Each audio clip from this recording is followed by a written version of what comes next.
മലപ്പുറം ഇടമണ്ണപ്പാറയിൽ 8 വയസ്സുകാരിക്ക് നേരെ പാഞ്ഞെടുത്ത തെരുവ് നായ. 12-കാരനായ സഹോദരനാണ് കുട്ടിയെ തെരുവ് നായയുടെ ആക്രമണത്തിൽ നിന്ന് രക്ഷിച്ചത്. നായയുടെ നഖം കൊണ്ട് കുട്ടിയുടെ കാലിന് മുറിവേറ്റു.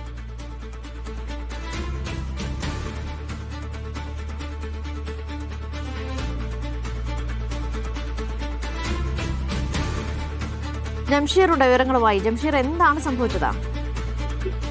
അനീഷ, ദിവസങ്ങൾക്ക് മുൻപ് നടന്നൊരു സംഭവമാണ്. അതിന്റെ ദൃശ്യങ്ങളാണ് ഇപ്പോൾ പുറത്തു വന്നിരിക്കുന്നത്. ദൃശ്യങ്ങളുടെ പ്രത്യേകത എന്ന് പറയുന്നത്, ഈ വീട്ടിലെ കുട്ടികൾ 12ഉം 8ഉം വയസ്സുള്ള കുട്ടികൾ അവര് തൊട്ടപ്പുറത്ത് വീട്ടിൽ കളിക്കുകയായിരുന്നു. അതിനിടെ ആ വീട്ടിലെ 8 വയസ്സുകാരിയായ കുട്ടി വീട്ടിലേക്ക് വരുന്നതിനിടെയാണ് വീടിന് മുറ്റത്ത് നിന്ന് ഒരു തെരുവ് നായയെ കുട്ടിയെ ഓടിക്കുന്നത്. ഈ കുട്ടി കരഞ്ഞുകൊണ്ട് പുറത്തേക്ക് ഓടിയ സമയത്ത് കുട്ടിയുടെ 12 വയസ്സുകാരനായ സഹോദരൻ പുറത്തുണ്ടായിരുന്നു. ഈ സഹോദരൻ ഇത് കേട്ടു വന്നു. ഈ വന്നപ്പോഴേക്ക് ഈ കുട്ടി ഈ നായ മാന്തിയിരുന്നു, നഖം കാലിൽ കൊണ്ടിരുന്നു. അപ്പോഴേക്കും സഹോദരനായ 12-കാരൻ വന്നു.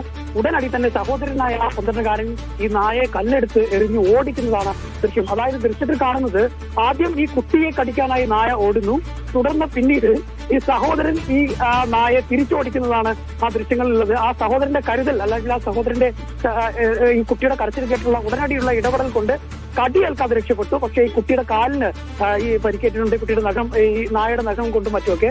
അതുകൊണ്ട് ചികിത്സ തേടിയിട്ടുണ്ട്. കുത്തിവെപ്പ് അടക്കമുള്ളവ നേടിയിട്ടുണ്ട്. 2 ദിവസം കുട്ടിക്ക് പേടിച്ചതിന്റെ കാരണമായി പനി ഉണ്ടായതായും ഈ വീട്ടുകാർ പറയുന്നുണ്ട്. മലപ്പുറം എടവണ്ണപ്പാറ വിളയിൽ പറപ്പൂരിലാണ് ഈ സംഭവം. പറപ്പൂർ സ്വദേശി മജീദിന്റെ വീട്ടിലാണ് ഇത്തരത്തിൽ തിരുവനായുടെ ഒരു ആക്രമണം ഉണ്ടായ സമയത്ത് വീട്ടിൽ മജീദ് വിദേശത്തായിരുന്നു. ഭാര്യ മാത്രമാണ് വീട്ടിലുണ്ടായിരുന്നത്. ഭാര്യ തൊട്ടപ്പുറത്തുള്ള അവരുടെ തറവാട്ട് വീട്ടിലേക്ക് പോയതായിരുന്നു.